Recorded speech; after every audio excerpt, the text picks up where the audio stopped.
In today's video, I'm going to teach you how to upload a numbers spreadsheet to Google Sheets. We'll go from a file made in Apple Numbers to a working Google Sheet without losing your data. First, we need to save the file in a format Google Sheets understands. On a Mac, open your spreadsheet in Numbers. Go to the top menu. Click File, then choose Export to.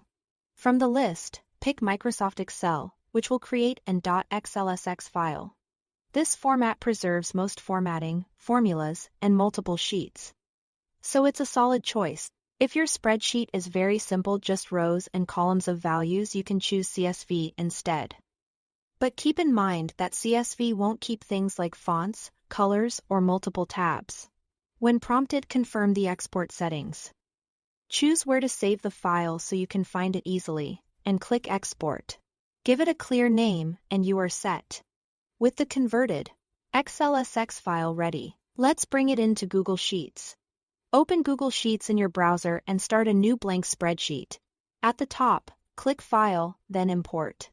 In the window that appears, switch to the Upload tab. Now drag your exported Excel file into this area or click Browse to select it from your computer. When the file finishes uploading, you'll see a few choices for how to add the data. Choose Create New Spreadsheet if you want your numbers data to live in its own separate Google Sheet. Pick Insert New Sheet if you've already started a blank file and just want your data to appear as an additional tab inside it. Or select Replace Spreadsheet to overwrite the current sheet with the contents of your file. After you make your choice, click Import Data and let Google Sheets do the rest. One quick note: Replace Spreadsheet will overwrite whatever is in the file you have open. So use it only when you are sure. Create New Spreadsheet is the safest choice if you want a clean copy. Once the import completes, take a quick look around. Make sure your headers, dates, and numbers look right.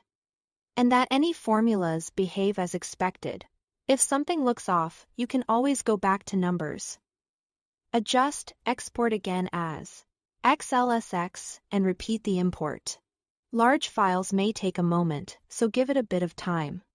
And that's it. Thanks for watching.